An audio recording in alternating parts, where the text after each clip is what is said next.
vote is closed, and we have 35 votes in favor and 3 abstentions. And then we switch to the point 18.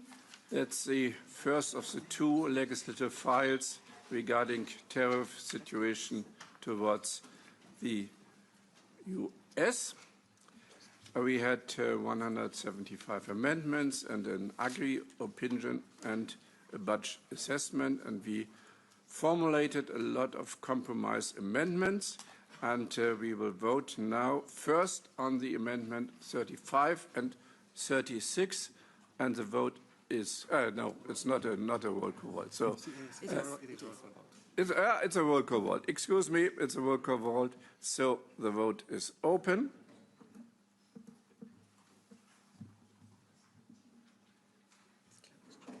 And the vote is closed, and it's clearly rejected. Then we switch to compromise 1. Who is in favor of compromise 1? Against? Abstention? With a broad majority adopted and some abstention. Then we have Agri 15 and Agri 6. Who is in favor? Who is against? Abstention? Rejected. Then we are going to Agri 22. Who's in favor? Who's against? Abstention rejected. Agri 23. Who's in favor? Against? Abstention rejected. Then we switch to compromise 2. In favor? Against? Abstention adopted. Then we switch to compromise 3, in favor, against, abstention, adopted. Then we switch to Agri 3, in favor, against, abstention, rejected. We switch to Agri 5, in favor, against, abstention, rejected.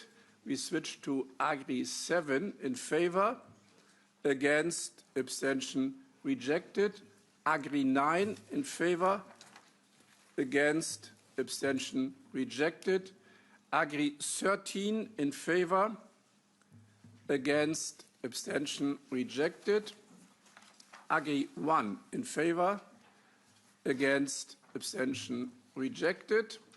And amendment 55 in favor, against, abstention rejected. Amendment 57 in favor, against, abstention rejected. Amendment 85 in favor, against, abstention rejected. Amendment 88 in favor, against, abstention rejected. And we have now the final vote electronically, and the vote is open.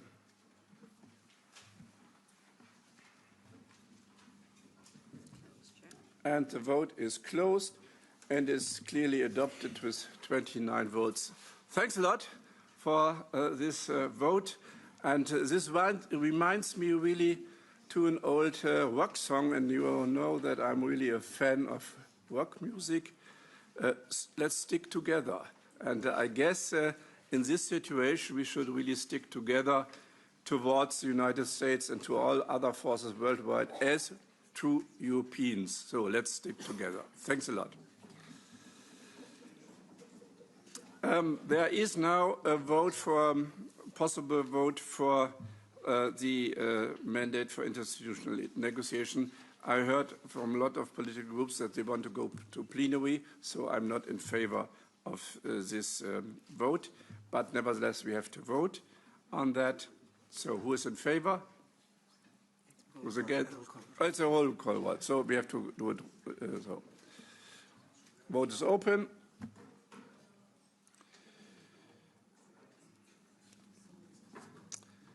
And vote is closed. And nobody is in favor. Good. And then we switch to the famous lobster deal. So this was introduced under Trump 1 to avoid escalation. Matthias, you remember? And it had also some effect in the relation. Hopefully, this will have the same effect this time. So, Amendment 13, who's in favor? Oh, roll call, excuse me. So, vote is open.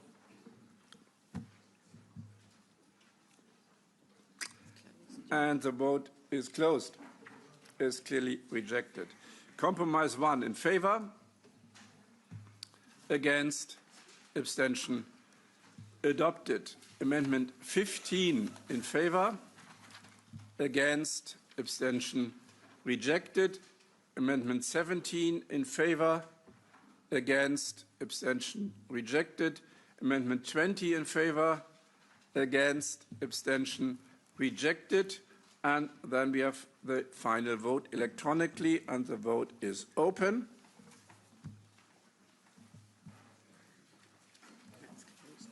And the vote is closed and is clearly adopted with 29 votes and 9 against and 1 abstention. So thanks a lot for this vote. And once again, we have now a clear position. And we also had The mandate. the vote on the The mandate. Yes. Good to have you here. So also here the question to go to immediately to the negotiation with the Council. The vote is open.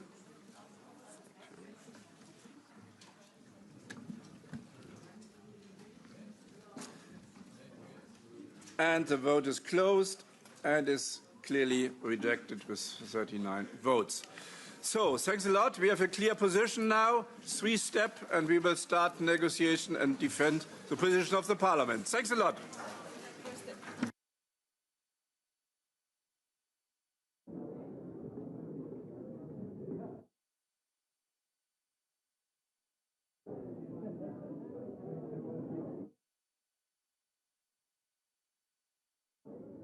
So 5 minutes break.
So, dear colleagues,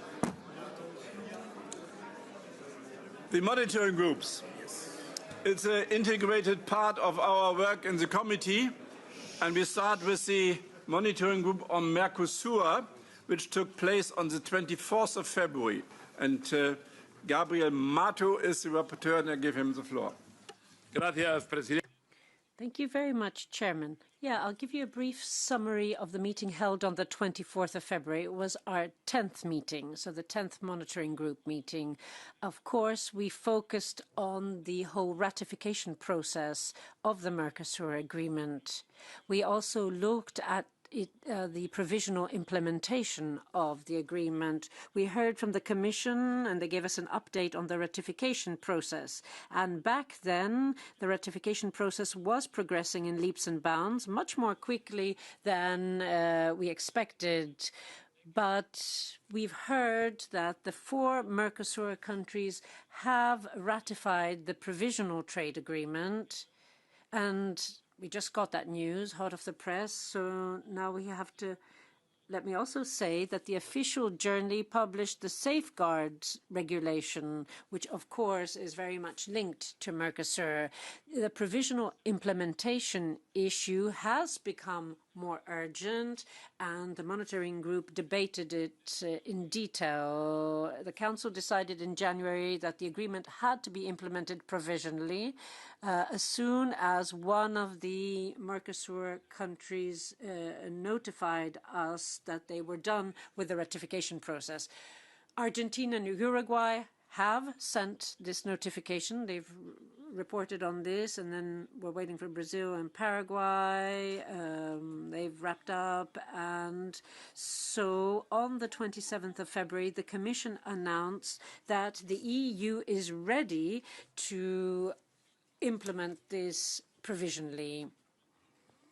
We don't know exactly when this provisional application will kick in, but it will probably happen quite quickly, probably at the beginning of May or June at the latest. It's true that there are different opinions on the agreement and provisional application, but those who try to throw a spanner in the works by going to the Court of Justice and creating all sorts of obstacles, we've managed to speed all of this up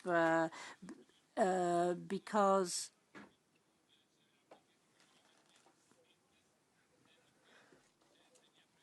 now it seems that the provisional implementation will actually happen earlier, so they've actually sped up the whole process. So fortunately, the whole safeguard regulation did move forward in parallel, and it did get approved. So now the agricultural sector knows that there won't be any problems. This provisional implementation will allow us to see the real-time effects of the agreement in practice, and so therefore we'll take a more informed decision when the Court of Justice rules. Thank you very much. Thanks a lot. Muchas gracias. Any questions? Not the case. Then we switch to our famous neighbor Switzerland, and Julio is the rapporteur. Yes, thank you very much, Chair. I'm talking on behalf of our colleague Juliana Zovko, who is the rapporteur for Switzerland. And the monitoring group meeting took place after the Council gave its green light to the signature of the package of EU-Switzerland agreements. Commission presented the agreements to the monitoring group members, which for us, for the European Parliament, are treated as one single package. Monitoring group discussed the issue of provisional application, and while there is interest in applying parts of the package provisionally, this is for the moment not really feasible due to the upcoming Swiss referendum. Only exception is to this unfeasibility is participation in union programs, currently the space program, which can be provisionally applied. However, if the package is not ratified by 2028, then Switzerland will lose the participation rights to the EU programs in general. Important, all other agreements are EU only, meaning that there is no ratification required by the member states. On the Swiss side, the referendum remains the political milestone. There is a generally positive narrative, notes Željana, but the timing is challenging. The Commission highlighted that there is no plan B, so failure to ratify would lead to a gradual erosion of EU-Switzerland relation. So this is something that we do not really want. Maintaining the status quo is not a viable option. Thank you. Yeah, indeed. Thanks a lot. We discussed this also yesterday in the committee, and we will go to Bern in 2 weeks. Thanks a lot, Julio. And then we switch to Vietnam, where we have now, since 5 years, a trade agreement. And Julio, you are again have the floor. You are the standing rapporteur. Yes, but this time I'm reading out my own speaking notes about the monitoring group meeting, which had 2 points on the agenda. We had a meeting with the domestic advisory group representative, which has a new chair, who is Diljana Slavova, and then we had a discussion with DigiTrade. So regarding the domestic advisory group, the new chair presented the main points discussed at the meeting that they just had a couple of weeks before. There has been concerns expressed regarding the respect for human rights and also the tactics of continued delay to the ratification of ILO conventions and the effective application of the ILO conventions that have already been ratified. There is also concern related to the recently adopted trade union law, which is not very clear if it is in full conformity to ILO standards and respects, or maybe not really, the trade union's independence.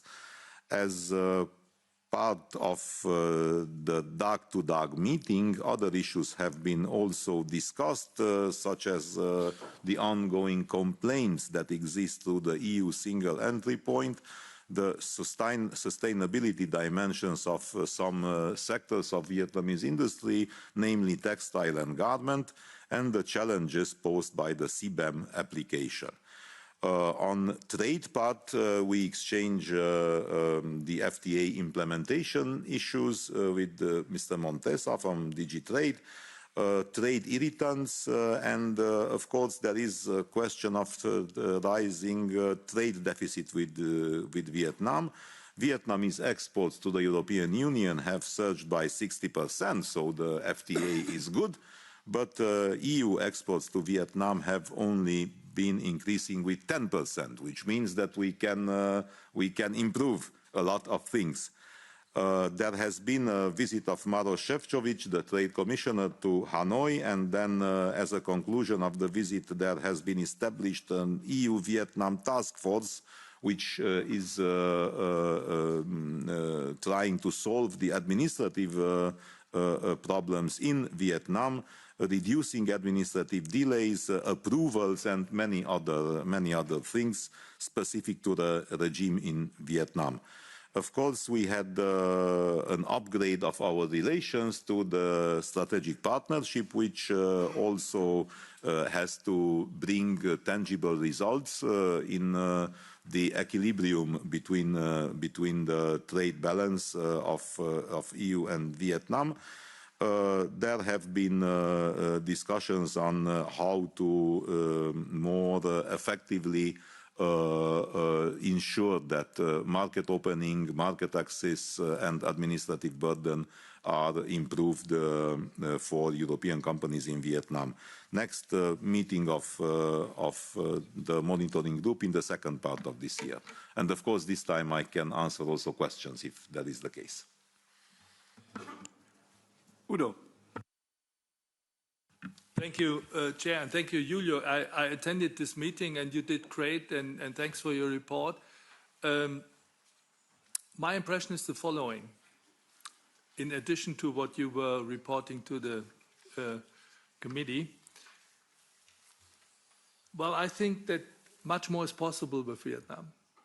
And I'm not talking only about economics, I'm talking about civic space, I'm talking about political freedom. I'm talking about regulatory dialogue towards better understanding of values and the implementation of values. But there is one element which is hindering from that. And this is different than in other countries. It's not delay, it's not technical, it's not corruption. It's the approach of the leadership, the political leadership, that to open civic space endangers them because it will lead to regime change. This is the basic reason because we cannot move forward with essential parts of the agreement. And here I think it's not only a duck question, it's a leadership question. Because only if this task force lives up to this challenge, the task force you mentioned, only if the Commission invests itself with a certain kind of political leadership, reasserting Vietnam that we are not Trumpish, that we are in the good spirit of collaboration, and that it's not dangerous to follow, to implement what we really agreed upon, we will see the move forward. Insofar, I would ask politely whether this committee could have the chance to listen to the task force results and to invite high-level people who have a certain say in that organization of task force talks and negotiations to inform us more timely than only to listen to the monitoring group in the second half of the year.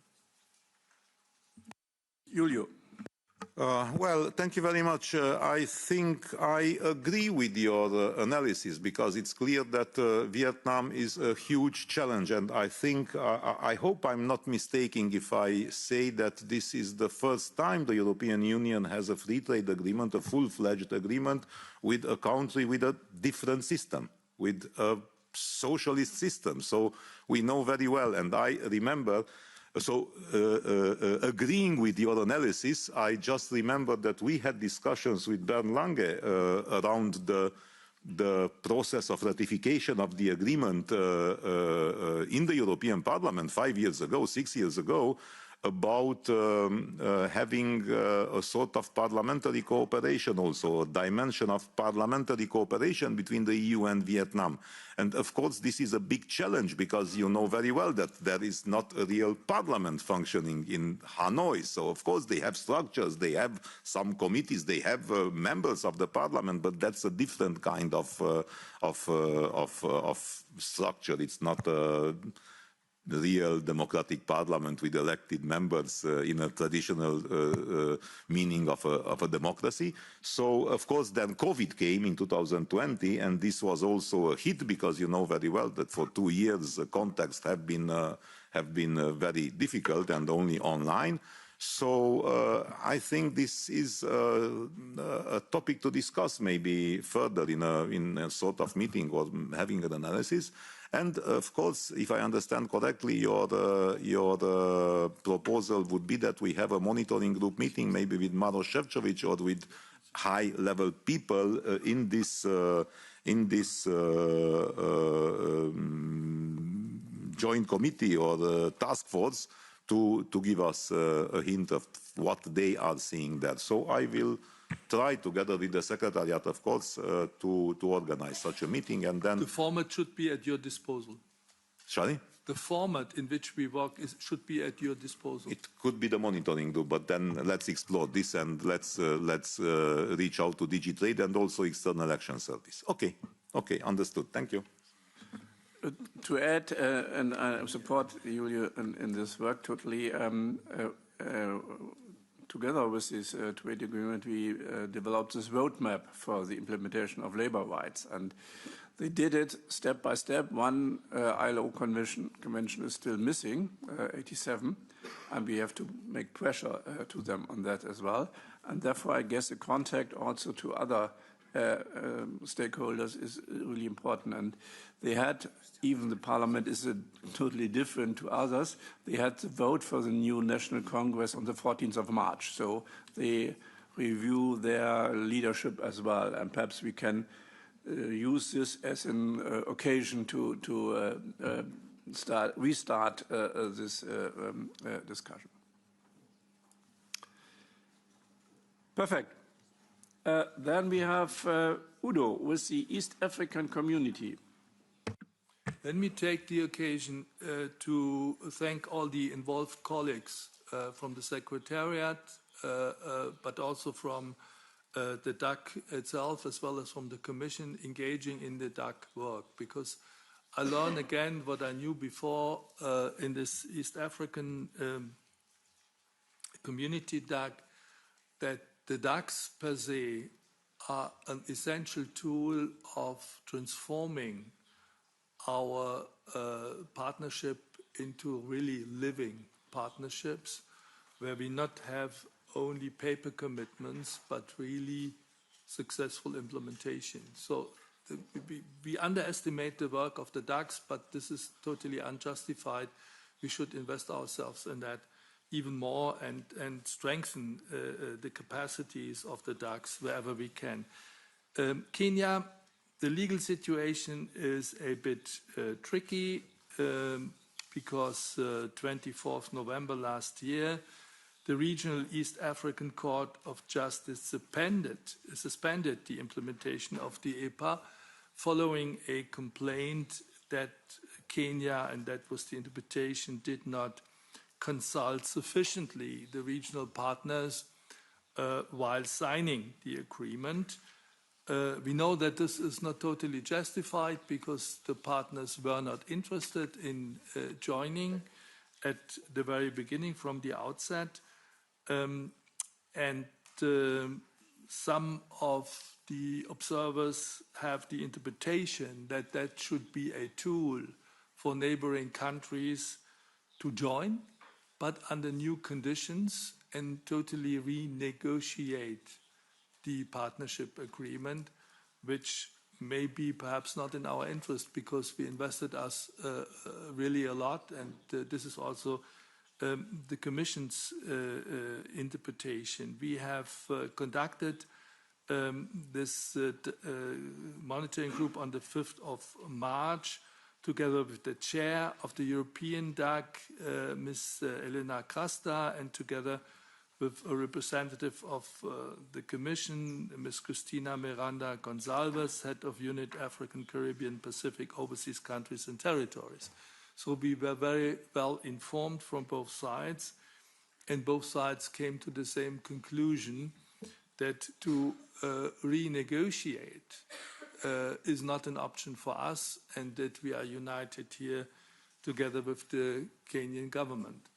The Kenyan government itself has immediately made clear that this court ruling will not disturb the trade relationships, and they will continue in the best spirit of the agreement. And as we can observe empirically, that is indeed exactly the case. They have also decided to file an appeal to the court decision, so we are waiting for that. The political situation is promising and interesting at the same time. We see, if you look at Kenya, that this is, in comparison to others, either it's really a privileged country on the African continent. It's full of potentials, but nonetheless, you see the unrest of the youth. You see the demanding young population longing for successes on the labor markets, longing for the successes in education and in concrete economic and social perspectives for their generation. So there is time pressure on the agreements to fly and to be successful, not only in economic and trading terms. This is a very progressive agreement because we have binding provisions on labor issues, on gender equality, on environment, and on the fight against climate change. And the DAC is a challenge in itself because this is an example, one of the first ones, and I think the first one on the African continent, where the DAC is responsible not only for the TSD chapter, but for the whole agreement. So excellent colleagues working on that. We have an excellent exchange with the European DAC, but there is a missing link.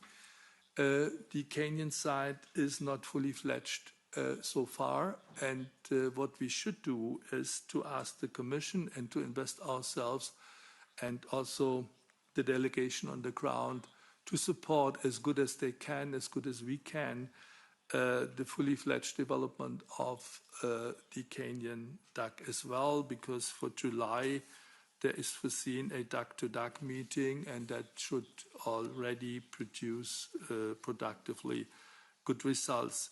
We received an invitation of the European DAC for the European Parliament for the chair of the monitoring group to participate in April in the next DAC meeting. And as far as I understand, he's willing to follow that invitation. Thanks a lot, Udo. And indeed, this is quite unique that the DAC is responsible for the whole agreement, also for the economic part. We have it only in the TCA with UK so far, and it might be in the agreement with Mexico. But in all other, the DACs are only responsible for the trade and sustainable chapter. And I would really underline the argumentation that Kenya is a chance to have a proper cooperation between European Union and an African country. They are really looking to us, and they are really young, and you mentioned it quite clear. I guess the average age is 24, and in Europe we have 45, so that's a big difference. And they want to engage and have a proper livelihood which is acceptable. And there are a lot of potential on also IT, and therefore I guess we should really be more proactive as European Union. So support for this approach, Udo. Any further remarks? Not the case. Then we switch to the United Arab Emirates. Lynn Boylan is not here. It took place on the 17th of March. Just saying it's complicated. So without further comments on the United Arab Emirates. China, there was also a group on the 17th of March discussing a little bit the actual situation. And of course, we had also the question of overcapacity yesterday in the committee. And this leads me to the next item, is item 21, the state of play of the negotiations with the Council, the trialogue. And we have only one at the moment going on. This is the negotiations on the steel safeguard, and we had it Tuesday, so 2 days ago, without any results. So we have some small understanding, some small achievement, but it was, let's say, not so productive as I hoped for several reasons. So there will be another trialogue coming mid-April. Good. 22. We have the recommendation for the Council, Commission, and so on, changing geopolitical situation in East Asia and the need for closer cooperation with like-minded partner in the region. And the rapporteur for the opinion is the opinion to AFET. The rapporteur is Richard Coles, and I give him immediately the floor for 5 minutes. Yes, thank you, Chair. Yes, please, colleagues, lend me your ears. But just saying, the initial report by AFET committee is really comprehensive and well-balanced. Therefore, my report focused on incorporating more the trade focus language. As the rapporteur for this opinion, I would like to stress one key point. Trade policy is at the heart of the geopolitics in East Asia. And We should acknowledge that. It's not just in Europe, but also in East Asia. The draft opinion reflects a simple reality. East Asia and wider Indo-Pacific are not just important, they are indispensable for Europe's economic future and strategic resilience. The region hosts critical supply chains, advanced technologies, and key maritime routes that underpin global trade and EU competitiveness. At the same time, this region is becoming increasingly contested, shaped by geopolitical tensions, economic coercion, and systematic rivalry, which is why EU position must be clear and pragmatic and strategic. First, opinion calls for stronger and more visible EU economic presence in East Asia. This is not only about values, democracy, rule of law, and human rights, although these remain essential. It is also about strengthening our economic security through diversification, resilient supply chains, and reliable partnerships. Second, at these turbulent times, we must deepen cooperation with like-minded partners. The opinion rightly highlights the importance of building on existing agreements, such as those with Japan and South Korea, and ensuring their full implementation. At the time when the rules-based system is under pressure, strengthening cooperation with trusted partners is not optional, it is necessary. Third, the draft opinion puts strong emphasis on critical technologies and supply chains, especially semiconductors. Here, cooperation with partners like Taiwan is particularly important. Fourth, the opinion underlines the need to align more closely with partners on economic security and trade policy tools. Fragmentation weakens us and coordination strengthens us. Whether it's export controls, investment screening, or response to coercive practices, we need a more coherent and coordinated approach with our partners in the region. And finally, the opinion reaffirms the importance of multilateralism as WTO remains a cornerstone of global trading system, and we must work with partners in East Asia to reform and strengthen it, in particular including the plurilateral initiatives such as e-commerce. This opinion is not about the choosing sides. It is about ensuring that Europe has the capacity to deepen cooperation with like-minded partners and the strategic clarity to act in a more complex world. In conclusion, this draft opinion sends a strong and timely message. Europe must engage more, cooperate more, and act more strategically in East Asia because our prosperity, security, and global influence depend on it. So thank you for your attention, and if colleagues have any questions, and I look forward for the shadows' opinions as well on this. Thank you. Thanks a lot for this overview. I will make just a short break. We spoke about the trialogue, and I reported from Tuesday, but now our rapporteur is there. Perhaps you want to come in shortly. I apologize. Thank you so much.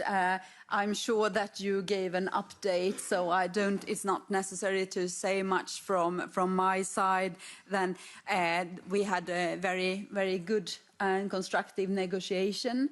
There are still some points on the agenda which have to be solved, and it's about the flexibility to carry over quotas from one quarter to another, as well as the opening of the scope to items, which is crucial, of course. And I am an optimist, and I'm optimistic as well that we will find a solution on next trialogue. But we need, it's necessary that we work in our group and also try to prepare ourselves so we can finalize this in time, because we know that the current safeguard will end in the middle of summer. So we are under time pressure as well.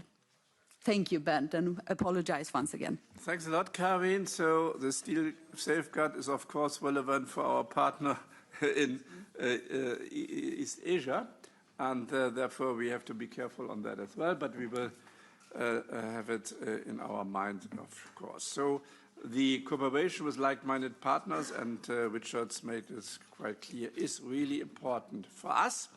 And now I would like to hear the shadows on that. And I guess for the EPP is Mr. Soido.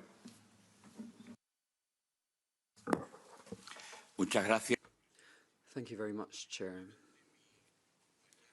Unfortunately, my colleague Nicolas Pascual de la Parte is unable to be here today, but he's asked me to read out his speaking notes. Firstly, he'd like to recognise that the draft opinion is an excellent basis for future negotiations. This document marks a good starting point, and discussions thus far have been productive and well-founded. Moving forward, there are many opportunities to strengthen and improve the EU's position when it comes to trading partners in East Asia. And this is something we'll be improving via amendments. Firstly, we should align our ambitions with a strategy to reduce risk in order to manage our strategic dependencies and to strengthen the supply chain. This approach is not only essential for our economic security, but also to support our international relations and prevent economic decoupling. Secondly, we should underscore the importance of economic security instruments that the EU has. These could be anti-coercion instruments, FDI control instruments, and import controls. These tools are vital so we can combat coercive practices and ensure fair competition within the EU market. Finally, we must strengthen cooperation when it comes to critical infrastructure resilience, especially when it comes to digital networks and undersea cables. Cooperation with like-minded partners in East Asia is vital so that we can ensure our infrastructure is more secure and more resilient. And therefore, the amendments that we are tabling don't just bolster the EU's position, but also allow us to maintain our global competitiveness without losing sight of the principles that define our foreign policy and preventing any economic challenges there too. Thank you. Muchas gracias. Kathleen. Thank you very much, colleagues. Let me start by saying that we support the overall direction of the report and thank the rapporteur for the work. As we mentioned, the Indo-Pacific and East Asia in particular is a key region for Europe, for our future and for our cooperation. Development in the regions have the potential to directly affect European interests as well. For us, but I think that does work for any other group, the question is not that we should cooperate, but it's also how we cooperate. So let me make a few remarks. First of all, what we need to do is to deliver on what we have already agreed, and this means fully implementing our existing trade agreements with South Korea and Japan, including on labour rights, sustainability and digital rules. Secondly, we should step up our cooperation in strategic sectors with key partners such as Japan, South Korea and Taiwan, especially in areas like investment, digital trade, critical technologies and so on. And third, we need to better align our approaches to respond to unfair trading practices. And as we all know, a rule-based system that is only respected when convenient is not a stable system. So not a loose alignment that look great on paper, but real coalitions in this is necessary. And this includes working together on securing supply chains and critical technologies, but also enforcement and tackling unfair practices. And this is precisely where Europe and its partners can make the difference by promoting high standards and avoiding a race to the bottom and at the expense of workers and the planet. So for the S&D, strong engagement therefore goes hand in hand with a renewed commitment on multilateralism, and not as it was in the past, but as it should be, fair, more balanced and more enforceable. So you can expect S&D amendments to further reinforce this approach to the report with a particular emphasis on defending a rules-based trading system, promoting the ratification and effective implementation of core ILO conventions, and ensuring that this type of cooperation goes hand in hand with trade and, of course, our economic security instruments. Thank you very much. Thanks a lot, Kathleen. And now it's Petras. Thank you, Chair. Firstly, I wish to congratulate Richard with his, no surprise, solid draft, a good direction, a good solid document, to work further on. And as previous colleagues mentioned, indeed, we strongly emphasize the economic interest of European Union reflected in the East Asia region. It's absolutely growing markets, so that's why for us it's a possibility to diversify our trade flows and to establish new partnerships and indeed to new cooperation projects, generally speaking. So that's why we have to probably make very clear that this vast region is a huge possibility. We have to use it in full extent for benefits of both sides, establishing jobs on both sides of these agreements. And indeed, this strategic focus should prevail in our deliberation and final, probably, text of this document. I fully agree that already established agreements must be fully implemented. And indeed, trade agreements, including sustainable development commitments, must be taken well into account once proceeding with those agreements.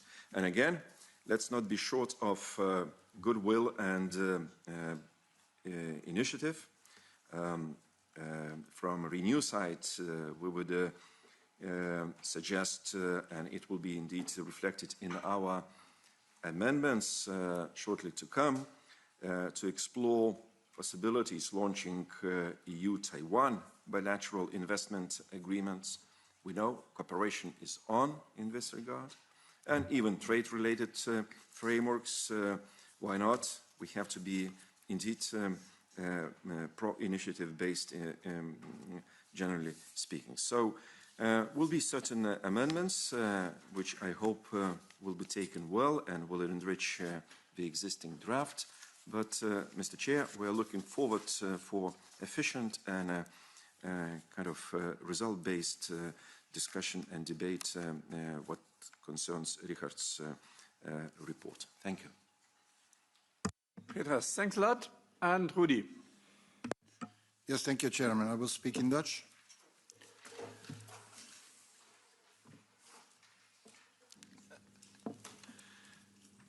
Ja, dank u voor het verslag. First of all, thank you very much indeed for this report. Well, when it comes to our position, we do need to work with East Asian trading partners, but not this way. Who is benefiting from this cooperation? That's the main question we need to bear in mind. It's businesses that are benefiting. Then when it comes to digital trade, we'll just be strengthening the position of big tech. So when it comes to the EU's ability to legislate in this area, well, that's going to be weakened. Big tech will do whatever they want. Public authorities won't have any kind of control over all of this. Moreover, the same can be said for securing supply chains. We're just looking at businesses' interests. There might be a race to the bottom, but for employees, their rights, human rights, the climate, nothing is said about all of that. So the question that comes to mind, will there be any kind of financial benefit for employees? They need stable jobs, they need decent salaries, but none of that is mentioned in the report. It's just geopolitical messaging that is put forward under the guise of cooperation. And now we are going to the Commission, and it's Marco Cirillo, Head of Unit Far East and DG Trade. Thank you, Mr. Chair, and good morning, everyone. Let me say very briefly up front that the Commission agrees with the main elements flashed in the report and during the presentation by the rapporteur. There's no doubt that the region is economically very important. A large chunk of current and future growth is linked to that unit, to that area, comes from that area. And from a strategic point of view, it is also a very important region insofar we need cooperation with this region to secure a stable, resilient supply chains. And that's why we have been investing hugely in strengthening the relations with partners in the region. Just a few examples, of course. Japan and Korea were mentioned, and the trade agreements were mentioned. The full and effective implementation of the trade agreements in all their parts remains an absolute priority. And we are in the process currently to finalize an ex-post evaluation report on the state of the implementation of the EU-Japan EPA, which of course will reach you and will provide also an overview in this respect. When it comes to the economic security dimension that was also mentioned, it's worth referring to the high-level trade and economic dialogue, which has been in place with Japan for a few years now, but as from this year and should be taking place in the first half of 2026, it will be co-chaired on the EU side by Commissioner Šefčovič, but also by EVP Séjourné. Because the attempt is to have the intention is to have a comprehensive discussion with our Japanese friends on both the trade and industrial dimension that are both essential for the supply chains cooperation. It was also announced last year at the Trade Committee with Korea that we would establish a specialized committee on economic security. With Korea. The Commissioner is likely to travel soon to Korea for the Trade Committee again, so to look after the implementation of the FTA, but on that occasion he will most likely also have a specific dialogue on economic security with his counterpart, the Trade Minister, the Korean Trade Minister. So we are very actively stepping up the cooperation in the region. Exactly to cater for all the aspects, not only the market access dimension, which remains important, but also the more general economic security dimension that comes with it and goes beyond. Export control were mentioned, and that is a clear example where dialogue is very intense with our partners in the region, in particular Japan and Korea, and will be continuing along those lines. Taiwan was also mentioned. This is a relation which, a trade and investment relation, which is certainly important, and we have intensified our efforts in this respect. I just want to mention that we, in 2022, decided to upgrade our EU-Taiwan trade and investment dialogue, which is now conducted at DG level. So in December last year, DG Wei and the Taiwanese counterpart met to discuss a wide range of issues, not only market access, but issues related to semiconductor supply chains, economic security at large, offshore wind, which is an important interest for companies on the ground, and which has a strategic dimension as well. And also technical discussions in issues from steel to the sanitary and phytosanitary. So that is another example of how we've been stepping up cooperation in the region. Just a last mention, of course, on the recent closer engagement also with CPTPP, where there is a clear objective, which is engaging on issues that go beyond market access, because we have agreements in place or ongoing with 11 out of 12 of the CPTPP members.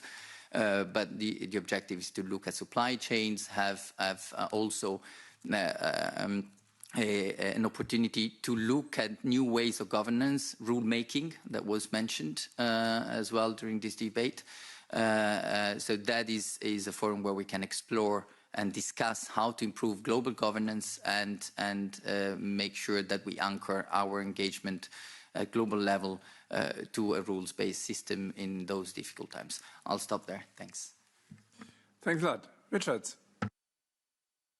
Yes, thank you very much, my shadow rapporteurs, colleagues, for both reflection and also suggestions as well. I duly noted your points, and majority of what you proposed as well from your political groups will just reinforce my proposed draft opinion. I have to say, I have to somewhat go after the saying that this is an initial report for AFET. We give opinion on a trade dimension. To say that the whole report is geopolitical, it is geopolitical. We talk about a region, not specific countries. When we want to speak on specific countries, on labor issues and etc., we have the monitoring groups, we have the different tools to engage and go into the detail. Labor rights, I mean, we have the Employment and Social Affairs Committee do address that issue on those. We should focus purely on trade issues within the legal frameworks that we have with on a bilateral level, be it the trade agreements and etc. But we have to stress the geopolitical importance of the region on so many fronts, on the supply chains, on the cooperation on, let's say, critical raw materials as well, recently signed partnerships, and derive out of that. And I think the opinion proposed, and I will reinforce with the group suggestions as well, to make it a very clear message to the region that region matters to us. We want to be engaged and particularly from our opinion on trade issues. Of course, the issues are much broader. And last point I wanted to make, it's not just we go to the region with our demands and our needs, but we actually ask them for their experience and their practices and expertise. The same applies, for example, the protection of critical infrastructure. They have the same issues that we're experiencing in Europe as well, how they tackle it, how they create the innovative technological solutions to address these issues. So it is a partnership. It's not one-way approach. And I think the draft opinion, initial one, reflects that. But in a due process, we'll improve, reinforce it, and send it to AFET that overall message to the region will be, we are there, we are ready to engage, of course, based on our commonly shared values and principles. Thank you. Yeah, thanks a lot, Richard. And the deadline for amendment is the 25th of March at noon, high noon, no? 12 o'clock. Good, perfect. And now we switch to the last two items of our meeting, which is in camera. So this means, June, you have guaranteed me that there's no web stream anymore. And everybody who is not to be allowed in camera in the intercommittee